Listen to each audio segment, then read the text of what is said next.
Archduke Ferdinand of the Austro-Hungarian Empire is sitting in his car. With him is his wife Sophie, Duchess of Hohenberg. They have gone to visit a part of their own empire. Suddenly, an assassin rushed in. Standing on the footboard of the car, he fired several shots at point-blank range. Sophie collapsed in her husband's lap.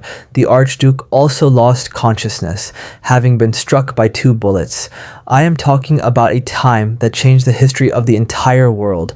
World War I began as a direct consequence of this brutal assassination. Subsequently, that great war ended at the cost of the blood of 8.5 million soldiers and 13 million ordinary citizens. But how did just 3 bullets turn the tide of the whole world? To tell you that, I, Saifullah Saif, have come before you once again. To understand how a single murder led the world toward a global war, we must understand the political situation of that time. The root of the problem lay in the Austro-Hungarian Empire. The Bosnian Serb community lived in the regions of Bosnia and Herzegovina. Their main goal was to separate from Austria-Hungary and form another Slavic state. The neighboring country, Serbia, was fueling this fire. Thus, the future emperor of Austria-Hungary, Archduke Ferdinand, announced a trip to Sarajevo, the capital of that region. The rebels chose this as a perfect opportunity. However, the plan to assassinate him was actually devised by Colonel Dragutin Dimitrijević, the head of Serbia's military intelligence. June 28th, 11 a.m. On that day in 1914, no one could have imagined what was about to happen, but in fact, it was almost inevitable. Before Archduke Ferdinand arrived, the route his motorcade would take through the city had already been printed in the newspaper. Countless people stood in line to welcome the Archduke. Among them were 4 or 5 assassins. Although the first 2 did not get the chance to throw bombs, the third assassin, Chabrinovic, did.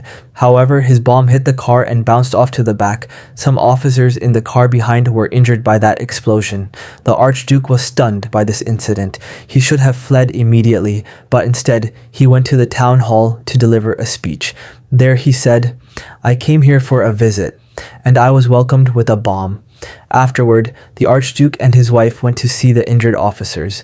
On the way back, the Archduke's driver suddenly took a wrong turn. When the driver braked after realizing they were on the wrong street, another assassin was right there. By a complete stroke of luck, he found the Archduke within reach and shot and killed the Duke and his wife at point-blank range. Austria-Hungary was furious. Serbs were attacked all over the empire. Austria-Hungary blamed Serbia and made several severe demands. But do you know what's interesting? The Prime Minister of Serbia himself had informed Austria-Hungary about Serbia's involvement in the plot. Prime Minister Nikola Pasic was a bitter enemy of Colonel Dragutin Dimitrijević. However, due to his position, Prime Minister Nikola could not inform them directly. His letter was so cryptic and indirect that the Archduke did not understand it at all. But after the Archduke died, the entire blame was placed on Serbia. When Serbia did not meet Austria-Hungary's impossible demands, they declared war against Serbia. Before declaring war, Austria-Hungary needed some backup. This was because if they attacked Serbia, there was a high probability that Russia would interfere. But when German Emperor Wilhelm II gave assurance of support, Austria-Hungary launched its attack on Serbia on July 28th. And that is exactly where Russia intervened. Russia's Tsar Nicholas II considered it his moral duty to save a Slavic state like Serbia. When Russia started partially mobilizing its troops, Germany declared war on Russia. Due to a treaty between Russia and France, Germany found itself at war with both countries simultaneously. A similar treaty also existed between France and Britain. When France first asked for Britain's help, Britain did not show much interest. But Germany dragged a superpower like Britain into the war. German General Schlieffen's plan was to attack France first. He believed that since Russia was so large, it would take them a long time to mobilize.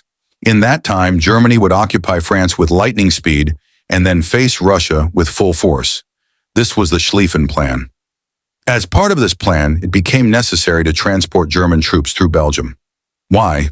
Because the entire French-German border was lined with numerous military installations. Entering France through that region would have wasted a significant amount of Germany's resources and time. So Germany demanded to transport its army through Belgium. When Belgium ignored the demand, Germany attacked Belgium on the night of August 3rd. This infuriated Britain, as Belgium was a neutral state. On August 4th, Britain declared war on Germany for violating the peace of a neutral state. Throughout August, various powerful countries in Europe and around the world declared war on each other. The timeline was as follows. July 28th, Austria-Hungary declares war on Serbia. July 31st, Germany issues ultimatums to Russia and France. August 1st, Germany declares war on Russia. August 2nd, German troops reach the borders of Luxembourg and Belgium. August 3rd, Germany invades neutral Belgium.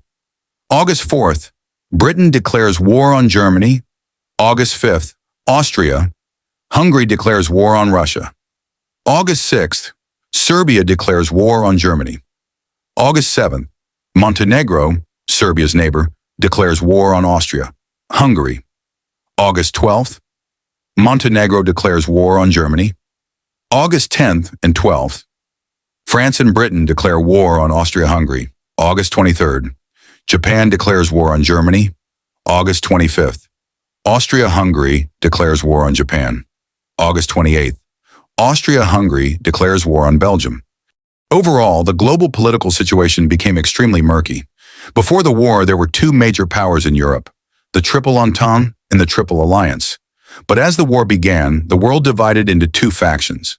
The Central Powers included Germany, Austria, Hungary, the Ottoman Empire, and Bulgaria. The Allied powers consisted of Russia, the British Empire, France, Italy, America, Japan, Romania, Serbia, Belgium, Greece, Portugal, and Montenegro. The British Empire's entry was terrible news for Germany, and the news regarding Russia was even worse. Defying all of Germany's pre-planned calculations, Russia mobilized for war very quickly. Germany sensed danger and requested Austria-Hungary to hold back the Russians. But Austria-Hungary failed completely. Consequently, Germany was forced to send a massive number of troops back to the Russian border. Thus, the war split into two fronts, the Eastern Front with Russia and the Western Front with France and Britain. By then, the Schlieffen Plan had failed.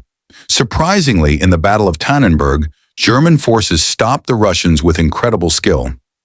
Between August 23rd and 30th, they almost wiped out the Russian Second Army.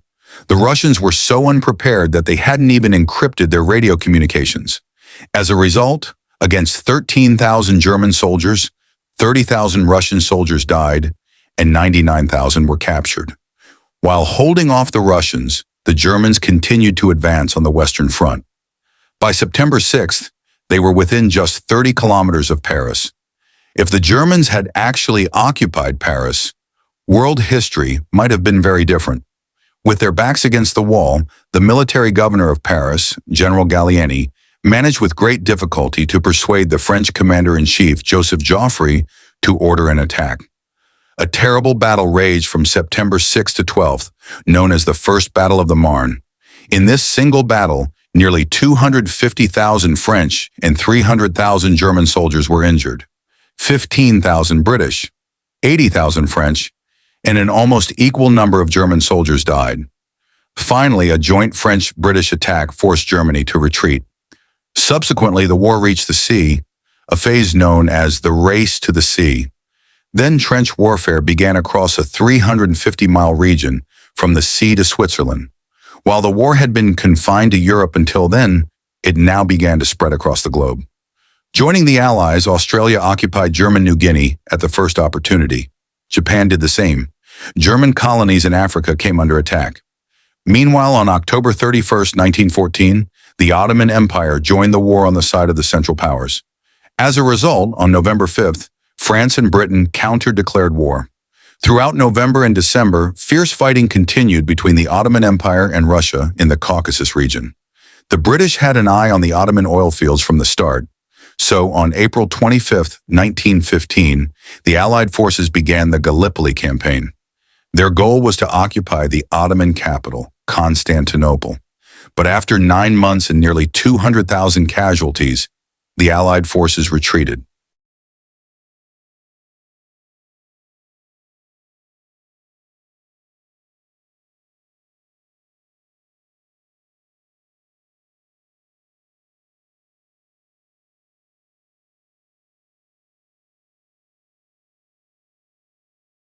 An important incident occurred on May 7th. A German U-boat attack sank a ship named the Lusitania, carrying nearly 1,200 civilians, including 128 Americans. Consequently, American public opinion turned completely against Germany. On the 23rd of the same month, Italy joined the war. Although they were part of the Triple Alliance and were supposed to fight for the Central Powers, they betrayed them and joined the Allies, attacking the Austro-Hungarian Empire. However, it did not yield much benefit. By tempting Serbia's neighbor Bulgaria, the Central Powers brought them over to their side in October 1915. Eventually, Austria, Hungary, and Bulgaria together occupied Serbia. The year is 1916. The World War is at its peak. Meanwhile, Portugal seized a German ship anchored in Lisbon harbor. In response, Germany declared war on Portugal on March 16th. However, due to the naval blockade established at the start of the war, Germany's economic condition was pathetic. So on May 31st, 1916, not June, the German and British navies faced each other in full force for the first time. Nearly 250 ships participated in that naval conflict known as the Battle of Jutland. In just 2 days of fighting, 14 British ships were destroyed, along with 6,000 sailors. On the other hand, the German Navy stopped after losing 11 ships and 2,500 men. But the Empire's thirst for blood was not yet quenched. From February 21st to December 18, 1916, the longest battle of World War I took place in Verdun, France. During this time, 400,000 French and 350,000 German soldiers were injured. Between the two sides, about 300,000 people died. Meanwhile, the British continued their desperate efforts to subdue the Germans. July 1st, 1916, in the Battle of the Somme, 57,000 British soldiers were killed or wounded in just one day. Tanks were used for the first time in that same battle. While this bloody conflict raged on the Western Front, Russia was only retreating on the Eastern Front. Seeing the British attack at the Somme, the Russians also launched a counterattack, still known today as the Brusilov Offensive. But as their supplies ran out, they couldn't do much against Germany. Seeing the Russians advance, the Romanians also joined the war. But after the Russians stalled, the Romanians faced a brutal defeat. Meanwhile, internal conflict was brewing in Greece. The King of Greece wanted to join the Central Powers. But unable to overcome the Prime Minister, the king retreated and Greece joined the Allies. Although the Allies couldn't gain much ground in Europe, the Ottoman Empire's situation was deteriorating daily. Under Russian pressure, the Ottomans retreated continuously. In 1917, the Russian Revolution occurred. The Bolshevik Party came to power, and their first act was to sign a treaty with Germany and withdraw Russia from the war.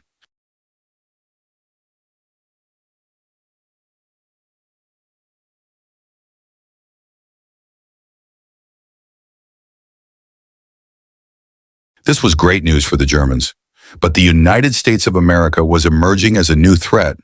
Honestly, only America was benefiting from the entire war. By selling massive amounts of supplies to the Allies, their economy was booming. Here, Germany made a fatal mistake. To keep America occupied, they sent a secret telegram to the German ambassador in Mexico, known as the Zimmermann Telegram. Germany's goal was to have Mexico attack America. But the British decoded the telegram, and soon after, America joined the war. Germany was terrified by the arrival of new American troops. Germany launched a final, desperate, all-out offensive. The Allied forces retreated in 4 locations along the line of control, including the Somme. But at the 5th push, Britain and France held the Germans back. And then America arrived. The history after that is known to all. The Central Powers began losing on every front. First, Bulgaria admitted defeat. Then the Ottoman Empire. Then Austria-Hungary. Finally, on November 11, 1918, Germany surrendered. And with that, World War I came to an end.